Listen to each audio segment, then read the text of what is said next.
Pin hole non surgical treatment తో operation లేకుండా varicose veins, prostate, ఫైబ్రాయిడ్లకు రివియా వాస్కులర్ సెంటర్ లో అడ్వాన్స్డ్ ట్రీట్మెంట్.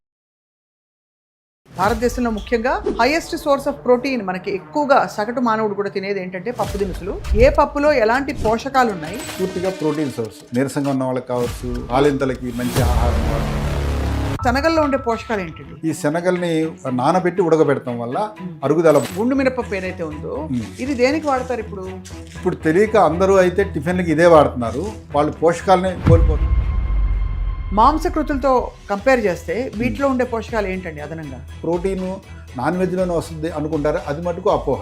రైట్. ప్రోటీన్ అనేది మనకు పప్పు చాలా కూరలో కమ్మదనం ఇస్తుంది, పుట్నాలు పొడి కొంచెం చల్లుకుంటే. ఈ రోజు కూడా పుట్నాల్లో ఉన్న ప్రోటీన్స్ ఏ డ్రై ఫ్రూట్స్లో లేవు. అందరికీ నమస్కారం, వెల్కమ్ టు సుమన్ టీవీ. మన ఆహార పదార్థాల్లో పప్పు దినుసులకి చాలా ప్రాధాన్యత ఉంది. భారతదేశంలో ముఖ్యంగా హైయెస్ట్ సోర్స్ ఆఫ్ ప్రోటీన్ మనకి ఎక్కువగా సగటు మానవుడు కూడా తినేది ఏంటంటే పప్పు దినుసులు. ఇవాళ మనం రకరకాల పప్పుల గురించి మాట్లాడదాం. ఆ పప్పుల్ని తినే విధానం ఏమిటి, ఏ పప్పులో ఎలాంటి పోషకాలు ఉన్నాయి, ఆ పప్పుని వండే విధానం ఏమిటి, అసలు కొన్నిట్లో గ్యాస్ వస్తుందని చెప్పి కొన్ని మంచిది కాదని మంచిదని రకరకాలు వింటూ ఉంటాం. మనతో పాటు వీటన్నిటిలో ఎక్స్పర్ట్, అంటే పండించడం దగ్గర నుంచి తినే వరకు అన్ని విషయాలు చెప్పే సేవ్ ఫౌండేషన్ సురేంద్రనాథ్ గారు ఉన్నారు. వారితో మాట్లాడబోతున్నాం. నమస్కారం. నమస్తే మేడం. సురేంద్ర గారు చాలా పప్పు దినుసులు తీసుకొచ్చారు ఇవాళ. థ్యాంక్ యూ వెరీ మచ్ అండి. ఫస్ట్ ఆఫ్ ఆల్ ధన్యవాదాలు. పప్పు అనగానే ముందు అందరికీ తెలిసింది ప్రోటీన్. ఈ మధ్య ఏమంటున్నారంటే ఇంత ప్రోటీన్తో పాటు కార్బ్స్ కూడా ఉంటున్నాయి అందులో. ఉత్త పప్పు ప్రోటీన్ అనుకుని మోసపోకండి అంటున్నారు డాక్టర్లు కూడా కొంతమంది. మీరేమంటారు? పప్పు ధాన్యాలు అనేది ప్రోటీన్ సోర్స్ అండి, మనకి తరతరాలుగా వస్తున్నదే. అయితే దీన్ని వండుకొని తినే విధానాలు, దాని కాంబినేషన్ ఇవి మనం మర్చిపోయామేమో, లేకపోతే మనం సరిగ్గా గుర్తించడం లేదేమో, అందులో లోపం ఉంది. అది పప్పు ధాన్యాలు అనేది మనకి మంచి ప్రోటీన్ సోర్సు. ఇది తరతరాలుగా ఉన్నదే. ఇదివరకు పెద్ద పెద్ద కుటుంబాల్లో అయితే, ఎక్కువ ఉమ్మడి కుటుంబాలు కాబట్టి మనకి కావాల్సిన పప్పు అంతా కూడా 20 కిలోలు 25 కిలోల పప్పు తీసుకుని నిల్వ ఉంచేవారు. డ్రమ్ముల్లో లేకపోతే అలా నిల్వ ఉంచేవారు. అవునండి. ఇప్పుడు అసలు నిల్వ ఉంచడానికి వీలు లేకుండా మనకి పురుగు వచ్చేస్తున్నాయి. అలా ఏమంటారు, ఏం పురుగులండి అవి? ఎగురుతూ ఉంటాయి, రెక్క పురుగులు, అవి అలాంటి పురుగులు వచ్చేస్తున్నాయి. అసలు పప్పుని నిల్వ ఉంచాలంటే ఏం చేయాలి చెప్పండి? చాలా సులువండి. పూర్వము వ్యవసాయ ఆధారంగా ఉన్నప్పుడు ఏం చేసేవాళ్ళు అంటే వచ్చిన దాన్ని ముందు తినడానికి భద్రపరుచుకునేవాళ్ళు.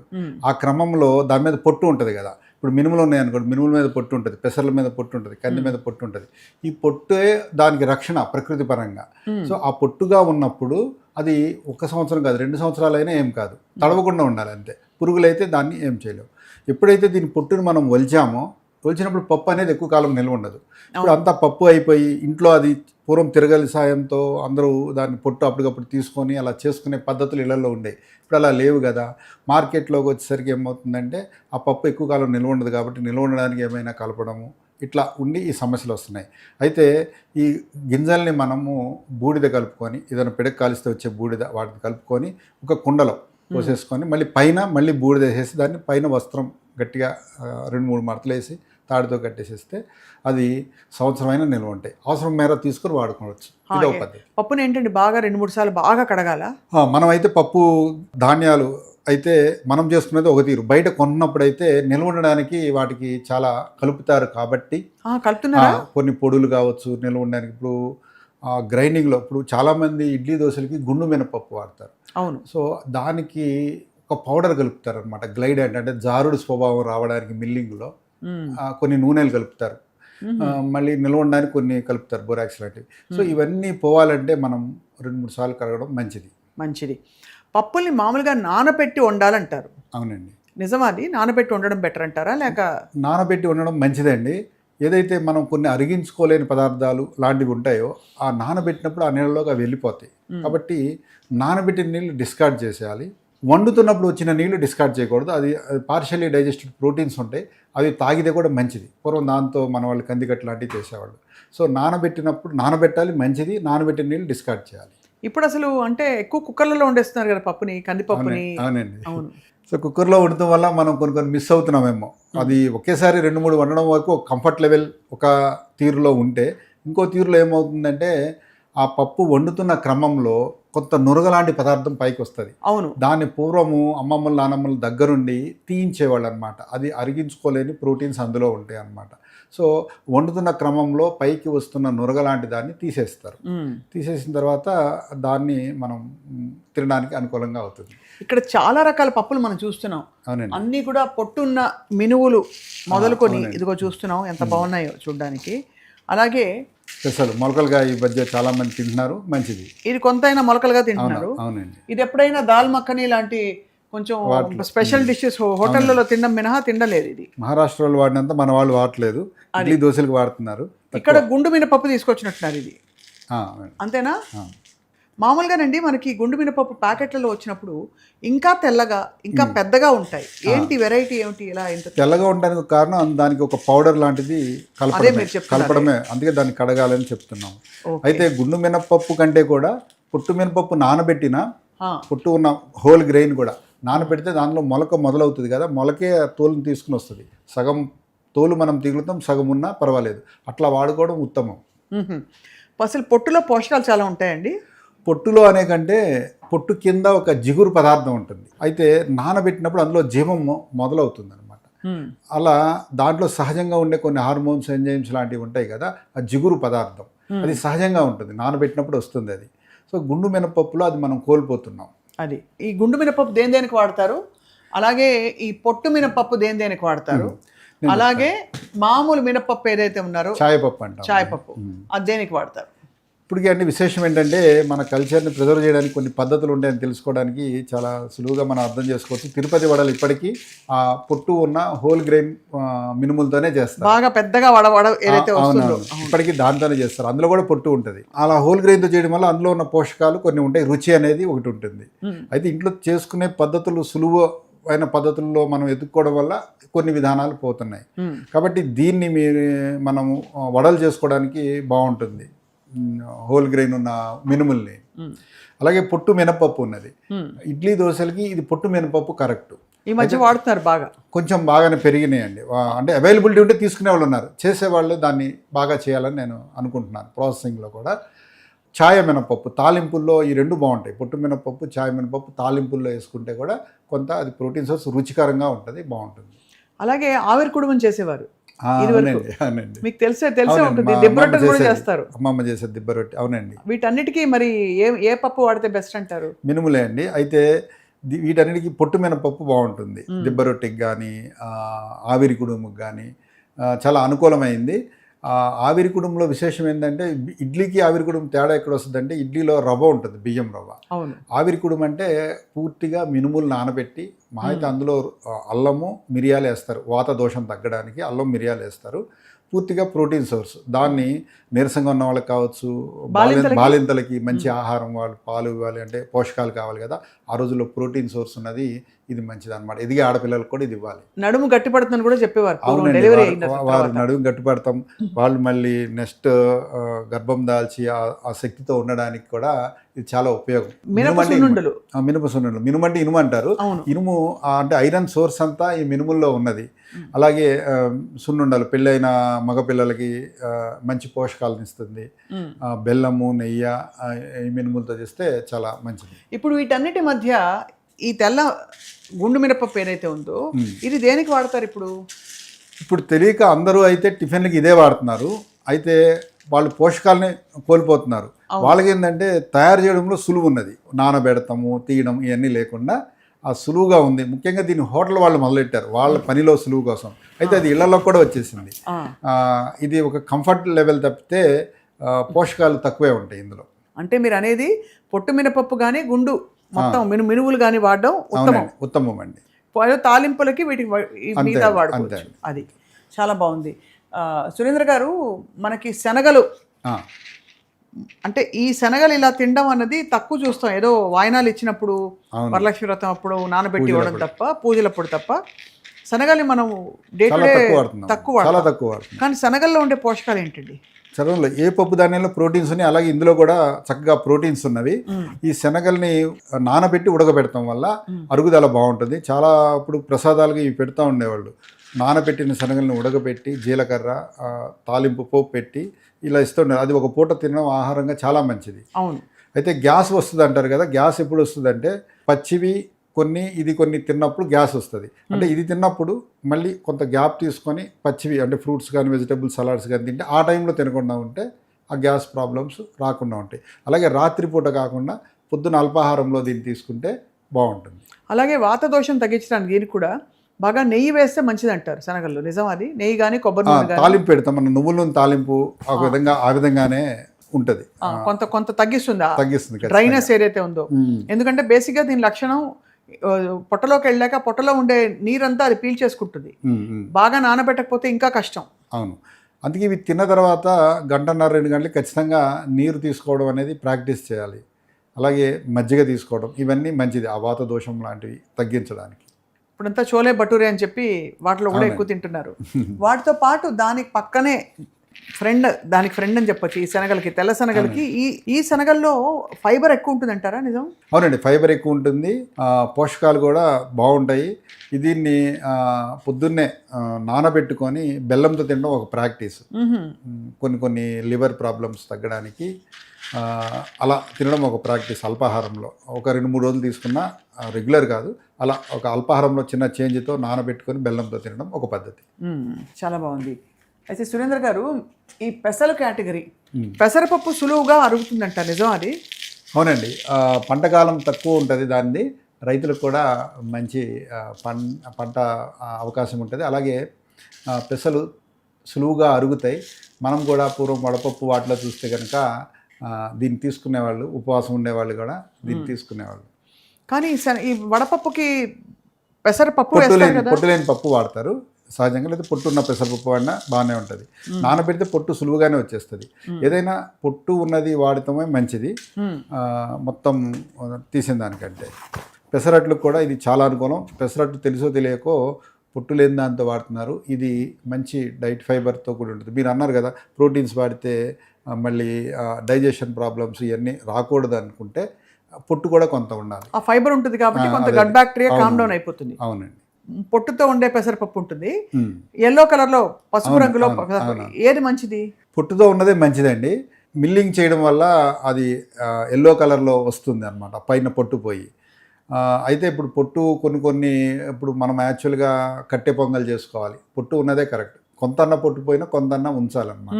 మొత్తానికి రిఫైన్డ్ వాడుతున్నాం, చక్కెర పొంగల్లో కావచ్చు, కట్టె పొంగల్లో కావచ్చు. కొన్ని కూరలు వండుతాం, కొన్ని కూరలు కాంబినేషన్లో పాలకూరలో కావచ్చు, అరటికాయ కూరలో పెసరపప్పు వండాలంటే పొట్టుదే కరెక్ట్.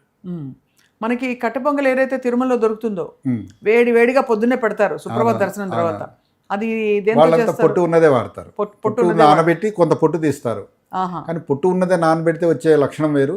బయట మామూలుగా మొత్తం పొట్టు తీసి అమ్ముతారు కదా, అలాంటివి తీసుకొస్తే అది నానితే ఆ గ్రెయిన్ సైజ్ చూస్తే రెండింటికి చాలా తేడా ఉంటుంది. సో అయితే మనం రైతుల దగ్గర కానీ సరైన ఆర్గానిక్ సోర్స్లో కొనుక్కునే ఈ పప్పులకి స్విగ్గీలోనో ఇన్స్టామార్ట్లోనో మనకి దీనిలో ఆర్డర్ పెట్టే సూపర్ మార్కెట్ పప్పుకి చాలా తేడా ఉందంటారు. అయితే చాలా తేడా ఉందండి. రైతు దగ్గర హోల్ గ్రెయిన్ దొరుకుతుంది ఎప్పటికీ. రైతు కూడా మొత్తము గ్రెయిన్స్ అమ్ముకుంటే ఆయనకు ఆదాయం ఉండదు, కొంత నిలవ పెట్టుకోవచ్చు గ్రెయిన్స్. వాడిని పప్పుగా అంటే పొట్టు ఉన్న మినపప్పుగా, పొట్టు పెసరపప్పుగా చేస్తే వారికి కొంత ఆదాయం, అలాగే వారు నలుగురికి మంచి ఆహారం ఇచ్చిన వాళ్ళు అవుతారు. కాబట్టి ఈ పొట్టు రూపంలో ఉన్న తీసుకోవడానికి అవగాహన పెంచుకోవాలి అందరూ. అవును, అది చాలా ఇంపార్టెంట్. అందుకే వాళ్ళ పప్పులన్నింటినీ డిస్కస్ చేద్దాం అనుకున్నాం. ఇవి కూడా మనకి ఎక్కువగా ఏదో అలసంద వడలు చేస్తారు, బాగుంటుందండి. కూరల్లో కూడా వండుకోవచ్చు, కానీ ఎక్కువగా వడలుగా ఎక్కువ మంది ఇష్టపడతారు. ఇది కూడా నానబెట్టేసి అదే అల్లం పచ్చిమిరపకాయలు అన్నీ వేసి చక్కగా వడలు అలా చేసుకోవచ్చు అండి. చాలా రుచిగా ఉంటుంది, రొట్టెగా కూడా చేసుకోవచ్చు. ఇది కాకుండా వీటిలో ఏమి పొట్టు అని అంటూ ఆప్షన్స్ ఉండవు కదండి. అంటే టెక్స్చర్ పల్చగా ఉంటుంది, త్వరగా ఉడికిపోతుంది, అది సమస్య కాదు. మినుముల దగ్గర ఎక్కువ ఉంటుంది కాబట్టి తీయడానికి అలవాటు పడ్డారు. కందుల మీద పొట్టు ఎక్కువ ఉంటుంది కాబట్టి తీయడానికి అలవాటు పడ్డారు. అలాగే చిక్కుడు గింజలు ఇలా ఉంటాయని అసలు నాటు చిక్కుడులో ఇది ఒక రకము. ఇది ఒక రకం. అయితే పప్పు ఇలా ఉంటాయి. కూరగాయల్లో మనం ప్రోటీన్స్ ఉండవు అనుకుంటాం కదా, కూరగాయల్లో ప్రోటీన్స్ అంటే చిక్కుడు మరి ప్రోటీన్ సోర్స్ అన్నమాట. అవును. ఇది చక్కగా కూరల్లో తినొచ్చు. కాకుండా ఈ గింజలు కూడా విడిగా పోషకాలు ఉంటాయండి. ఇప్పుడు మనకి రాయలసీమ తెలంగాణ కొన్ని చోట్ల అనుములు, అనపకాయలు అని అంటారు. ఇట్లా 4 గింజలే ఉంటాయి. అవన్నీ నాటువి, ఇప్పటికీ మంచి సోర్స్, ప్రోటీన్ సోర్స్ అవి. వీటితో పాటు మనకి చాలా ఇంపార్టెంట్ రెగ్యులర్గా వాడేది శనగపప్పు చాలా మంది భయపడతారండి, అంటే గ్యాస్ వస్తుంది, అరగదు అని చెప్పి. సో దీని గురించి ఏంటండి మీ చాలా అభిప్రాయం? మంది ఇప్పుడు తాలింపులకే పరిమితం చేసాం మనం పచ్చిశనగపప్పుని. అవును. పచ్చిశనగపప్పుతో కూరలు వండుకోవచ్చు మనం. అది కూరల కాంబినేషన్ వల్ల ఆ గ్యాస్ రాదు. ఇప్పుడు అంటే బీరకాయ ఆ, శనగపప్పు నానబెట్టి దాన్ని కలుపుకుంటాం. బీరకాయ కావచ్చు, పొట్లకాయ కావచ్చు, ముఖ్యంగా పచ్చి బొప్పాయికాయ. పచ్చి బొప్పాయికాయ బాలింతలకు పెట్టేవాళ్ళు పూర్వం. సో పచ్చి బొప్పాయికాయ ఇది మంచి కాంబినేషన్. గ్యాస్ ఉంటే కూడా తగ్గిస్తుంది ఆ కాంబినేషన్. ఈ కాంబినేషన్ లేకపోవడమే సమస్య. తినే విధానంలో, వండుకునే విధానంలో మనం కొంత కోల్పోయాం పైనుంచి వచ్చిన knowledge. అలాగే కూరగాయ లేనప్పుడు ఇవన్నీ పప్పు కూరలే చేసుకుంటారు అన్ని అవును కదా. తాలింపు వేసుకుని. అవునవును. ఇప్పుడు కొందరు ఒక శనివారం నాడు కొందరు కూరగాయలు తినరు, లేకపోతే కట్టి పేరుతో కొయ్యరు. ఇలా చాతుర్మాసంలో మొదటి నెల పప్పు అంటే కూరగాయలు తినరు. అప్పుడు ఇట్లా కొబ్బరి, పచ్చిశనగపప్పు, ఇట్లాంటి కొన్ని కూరలు ఉన్నాయి మనకి. వడపప్పు, ఇట్లాంటివన్నీ మన పోషకాలు తక్కువ శ్రమతో, తక్కువ ఎఫర్ట్స్తో, తక్కువ టైంలో అది అయిపోతుంది. అలాగే శనగపప్పు పచ్చడి కూడా చేస్తారు చాలా మంది. అవునండి, చాలా రుచిగా ఉంటుంది. అంటే వేయించి కాస్త దాంతో పాటు కందిపప్పుతో కూడా పచ్చడి చేస్తారు. అది చేస్తారు. ఇప్పుడు మనము ఇడ్లీ దోశలో చట్నీలు చేస్తూ ఉంటారు కదా, మరి వీటిలోంచి వచ్చినవే కదా, పల్లీలతో కావచ్చు, లేకపోతే పుట్నాల పప్పు, అంటే పుట్నాల దీన్ని పప్పు కూడా వేసి ఇదే రోస్ట్ కదండి. చేసింది. పుట్నాల పప్పు అసలు ఏంటండి? శనగల్ని రోస్ట్ చేస్తారు ఉప్పులో కానీ, లేకపోతే ఒక శాండ్ ఉంటుంది, రోస్ట్ చేస్తే అది పాపప్ అవుతుంది కదా. అంత లైట్ గా ఎట్లా అయిపోతుంది, బరువుగా ఉంది కదా. అవును కదా, మరి పాపప్ అయినప్పుడు అంటే అది బాగా ఫ్రై అయినప్పుడు అందులో ఉన్న తేమ ఆవిరైపోయి అందులో ఇంకా ఆ డ్రై మ్యాటర్ ఉంటుంది. అవును, అది చాలా రుచిగా ఉంటుంది. ఇంకా ప్రోటీన్ కాంటెంట్ పెరిగినట్టు అందులో. చాలా కూరలో కమ్మదనం ఇస్తుంది పుట్నాల చాలా పొడి కొంచెం బాగుంటుంది. జల్లుకుంటే. ఈ రోజు కూడా పుట్నాల్లో ఉన్న ప్రోటీన్స్ ఏ డ్రై ఫ్రూట్స్లో లేవు. నిజమా? పుట్నాలు బరువు చూడండి, దాన్ని చూస్తే దాంట్లో ఉన్న ప్రోటీన్ కాంటెంట్, డ్రై ఫ్రూట్స్లో ఉన్న ప్రోటీన్ కాంటెంట్ చూస్తే పుట్నాల్లో ఎక్కువ ఉన్నది. పైగా దానిలో ఫ్యాట్ ఉంటుంది, ఇందులో ఉండదు. అవును కదా. అంతే కదండి. అవునవును. సో ఈ పప్పులన్నిటిలో శ్రేష్టమైనది ఏదండి? ఎందుకంటే పూర్వం నాకు చిన్నప్పుడు గుర్తు ఏంటంటే కొన్ని పప్పులు రాత్రిపూట వండరు. అవునండి, అవును.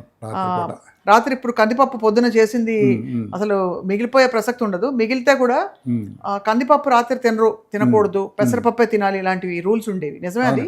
నిజమే అండి. అరిగించుకునే శక్తి సూర్యుడితో పాటు మనిషిలో ఉంటుంది, ప్రదీప్తం అవుతుంది. జఠరాగ్ని అంటాం కదా, అది పొద్దున ఉన్న శక్తి రాత్రికి సాయంత్రంకి తగ్గుతుంది. కాబట్టి అలాగే వయసుతో కూడా. కాబట్టి వీటిని కందిపప్పుని ముఖ్యంగా రాత్రిపూట అవాయిడ్ చేయాలి. పెసరపప్పు తినొచ్చు.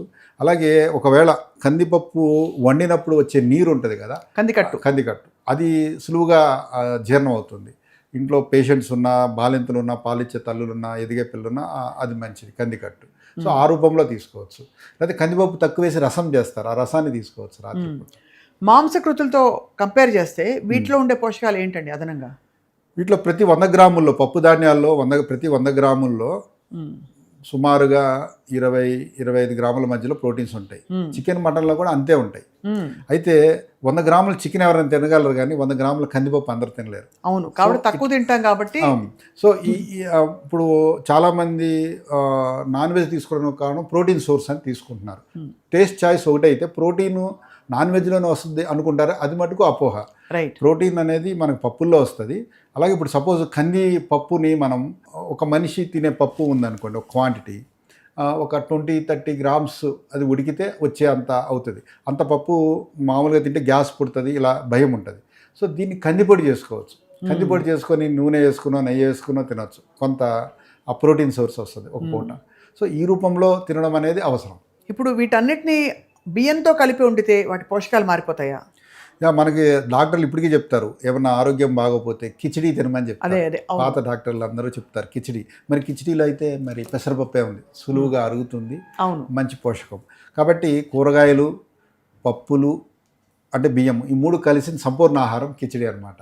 కాబట్టి బియ్యంతో కలిస్తే తగ్గడం అనేది మన రిసిప్ట్స్ని మనం గమనిద్దాం. కిచిడీ ఉంది, కట్టె పొంగలి ఉంది, అందులో పెసరపప్పు ఉంది, చక్కెర పొంగల్ ఉంది, ఇవన్నీ సులువుగా అరిగాయి, బియ్యంతో కలిపారు. ఇప్పుడు బియ్యంలో కాంబినేషన్ కూడా 1:2 ఏదో కాంబినేషన్ చెప్తారు మన పప్పులకి, అది ఫాలో అయితే మంచిదే. అయితే బయట ఇడ్లీలు ఈరోజు ఏమైపోయినాయి అంటే రవ్వలో ఎక్కువ 4% కార్బోహైడ్రేట్స్, 1% పప్పు ధాన్యాలు ఉండటం వల్ల ఈ కార్బోహైడ్రేట్స్ పెరగడం వల్ల అందుకు అది వస్తుంది తప్పితే, మనం ఇళ్లలో కానీ అంతా చేసుకున్నదైతే ఒకటి పప్పు వేస్తే 2 బియ్యం వేస్తాం, రవ్వ వేస్తాం. ఈ కాంబినేషన్ పర్ఫెక్ట్ కాంబినేషన్. ఈ మధ్య అంటే మనం చూస్తున్నాం, మీరు అన్నట్టుగా ఇడ్లీలు కూడా రంగు మారి బ్లాక్ కలర్ ఇడ్లీ, కొంచెం గ్రే కలర్లో రాతి రంగులో ఉండే ఇడ్లీలు కనిపిస్తున్నాయి. బహుశా పొట్టుపప్పు అయి ఉంటుంది. నేను అనుకుంటున్నా అది మిల్లెట్స్తో కొందరు చేస్తున్నారేమో, రవ్వలు కూడా కావచ్చు. అయితే అక్కడక్కడ నల్ల పొట్టు కనిపిస్తుంది. పొట్టు మినపప్పుతో చేయడం చాలా మంచి పని అండి. ఆ పొట్టు మినపప్పుతో గనక ఇడ్లీ చేస్తుంటే అది ఉత్తమమైనది. నిజంగా వాళ్ళకి అరిగే తీరు కానీ అది బాగుంటుంది. ఇప్పుడు వాతం చేసే లక్షణం మినుములో సహజంగా ఉంది, అయితే పొట్టు ఉన్నప్పుడు అది తగ్గుతుంది కొంత. మొత్తం గుండు మినపప్పు పడితే ఆ లక్షణం ఎక్కువ అవుతుంది. ఈ పప్పుల్ని పొయ్యి మీద ఫుల్గా కుండలో ఉడికించడానికి, కుక్కర్లో విజిల్ పెట్టడానికి, ఇంకా దేనిలోనూ ఇన్స్టెంట్ కాదు వండే విధానం ఏంటి సురేంద్ర గారు? మంచి విధానం అయితే ఎప్పటికీ నానబెట్టి వండుకోవడమే అండి. ఆ వండడం కూడా కుండలో వండడం, మట్టిలో వండడం శ్రేష్టం ఎప్పటికీ. అయితే ఎవరి కంఫర్ట్ లెవెల్స్, అవైలబిలిటీ, సమయాలు వారిని బట్టి కస్టమైజ్ చేసుకుంటారు కాబట్టి కుండలో వండలేని వాళ్ళు ఇత్తడి గిన్నె అట్లీస్ట్ నెక్స్ట్ ఆప్షన్గా. సో కుండలో లేదంటే ఇత్తడి గిన్నెలో వండుకోవడం మంచిది. అయితే అది కూడా నీళ్ళలో ఉడకబెడితే ఓపెన్ అంటే కుక్కర్లో కాకుండా, ఇది బెస్ట్ మెథడ్ వండడానికి. వర్షాకాలంలో ఏ పప్పు తింటే ఉత్తమం? సో వర్షాకాలం అనే కంటే ఈ వర్షాకాలం బిగినింగ్లో ఇప్పుడు మనం ఈ పప్పు ధాన్యాలు చక్కగా తీసుకోవచ్చు. రేపు ఎప్పుడైతే చలికాలం అంటే వర్షాకాలం ఎండ్ అయిపోయి చలికాలం వస్తూ ఉంటుందో అప్పుడైతే ఈ పప్పు ధాన్యాలు కాలం ప్రకారం అప్పుడు తగ్గించుకోవాలి. ఒక్క నెల తగ్గించుకొని మళ్ళీ చలికాలం మొదలుతున్నప్పటి నుంచి మళ్ళీ తీసుకుంటాం.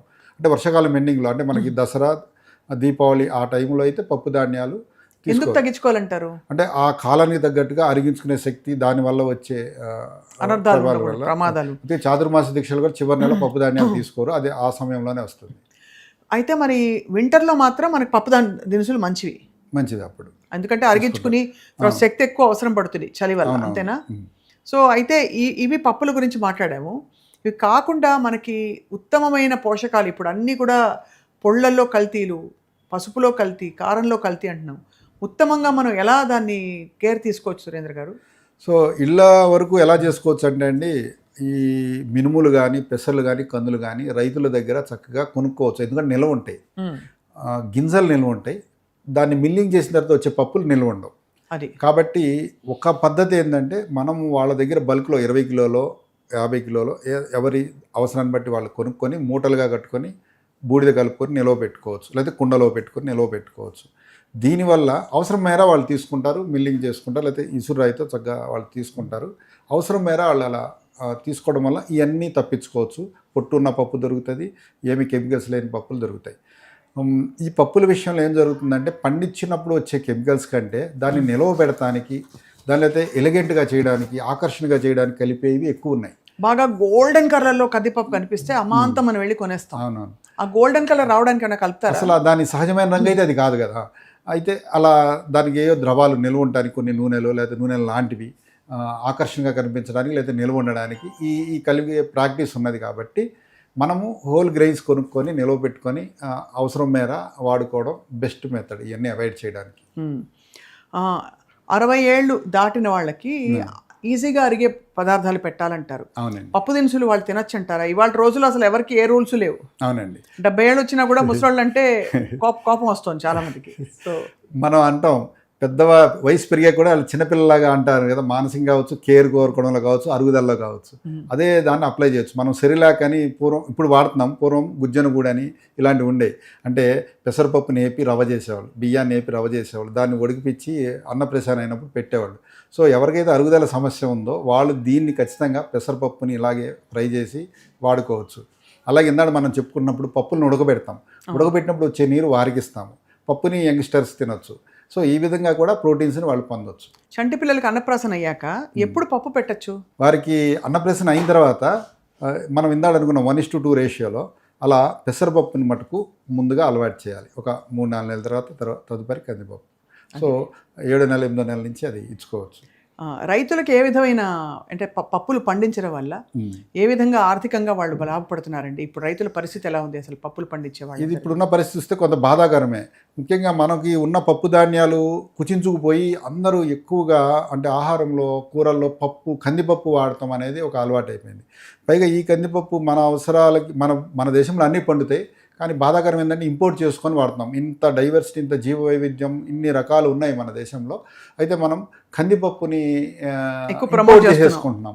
అయితే ఇంత డైవర్సిటీ ఉన్నప్పుడు వారంలో 2-3 అన్న కొన్ని మార్చుకొని వాడటం వల్ల రైతులకు, స్థానికంగా పండించే రైతులకు ఆదాయం వెళ్తుంది. మన అలవాట్లు, మన ఆరోగ్యానికి కావాల్సిన కంట్రిబ్యూషన్ జరుగుతుంది. కాబట్టి పప్పుల్లో ఉన్న డైవర్సిటీని అందరూ తెలుసుకొని వాటిని తగుమేర వాడితే బాగుంటుంది. తప్పకుండా. ఐ థింక్ ఇవాళ నుంచి మీరు 5-6 రకాల పప్పులు చూపించారు. రోజుకు ఒకటి చొప్పున తిన్నా కూడా చాలా మంచిది. ఖచ్చితంగా అండి. అలాగే మనం కూరలోనే కాదు, దాన్ని ఇప్పుడు పొడి చేసుకొని దాన్ని తినవచ్చు. అలాగే టిఫిన్లో తింటున్నారు కొందరు, టిఫిన్లో తినవచ్చు, నానబెట్టుకొని పచ్చివే తినవచ్చు. అంటే ఈ రూపాలు రకరకాలుగా, రోజు పప్పే అనిపించకుండా పిల్లలకు బోరు కొట్టకుండా పొద్దునో మధ్యాహ్నం సాయంత్రం ఏదో చోట వీటిని ఇంక్లూడ్ చేసుకొని చక్కగా తినొచ్చు. చాలా సాయంత్రం పిల్లలు స్కూల్ నుంచి వచ్చాక స్నాక్ ఏంటంటే ఇప్పుడు ఈ కుర్కురేలు అవి ఇవి పెట్టకుండా శనగలు. అవునండి, మెడ్రాస్లో ఉండేది ఆ కల్చర్, సుండల్ అని ఇస్తారు. అంటే ఇప్పుడు ఐ థింక్ మళ్ళీ కొందరు గుర్తిస్తున్నారు అంటే పాత పద్ధతులు బాగున్నాయి. చూస్తే బస్ స్టాండ్లో బఠానీలు, శనగలు, ఉప్పు శనగలు ఇలాంటివి మళ్ళీ దొరుకుతున్నాయి ప్యాక్లో. అవును చాలా బాగున్నాయండి. వీటన్నిటిని అసలు పప్పు దినుసులే చాలా గొప్పవి. సరిగ్గా రైతుల దగ్గర కొనుగోలు చేసిన సేవ్ లాంటి అంటే సంస్థల దగ్గర కొనుగోలు చేస్తే మరింతగా స్వచ్ఛమైన రూపంలో దొరుకుతాయి మనకి. నిజంగానే మీరు అన్నట్టు అట్రాక్టివ్గా కనిపించడం ఒక ఎత్తు అయితే, ఇవి చిన్నగా ఉన్నాయి చూడండి గింజలు, కానీ పోషకాలు మాత్రం వీటిలోనే ఉంటాయి. పోషకాలు పప్పిస్తాం ఒకటైతే అండి, ఆర్థిక అవసరం మన దేశంలో రైతులు పంట పండిస్తారు కదా, ఒకసారి పప్పు ధాన్యాలు వేస్తే ఆ మట్టిలో ఆ మొక్కల మీద ఉండే సూక్ష్మజీవులు కొన్ని నత్రజని అందిస్తాయి కదా.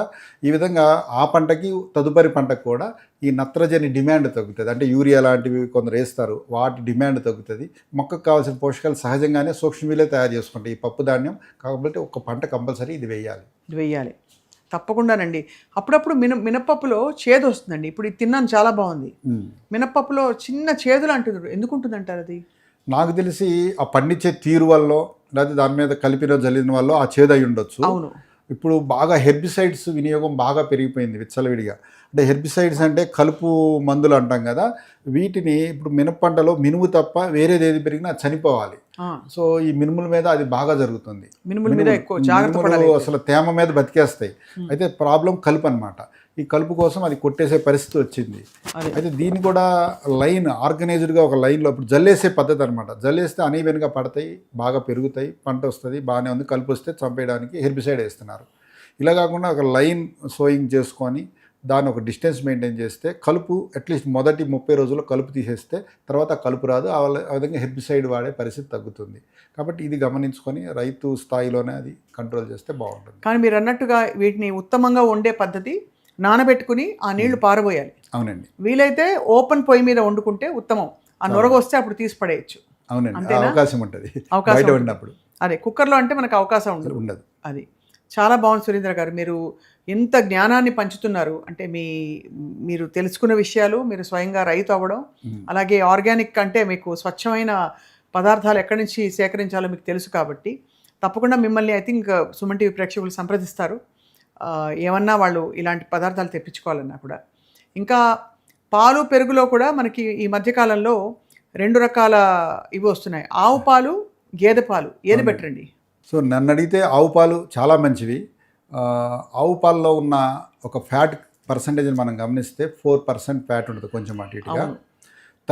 మనిషి తల్లిపాలలో ఉండే ఫ్యాట్ కూడా అంతే.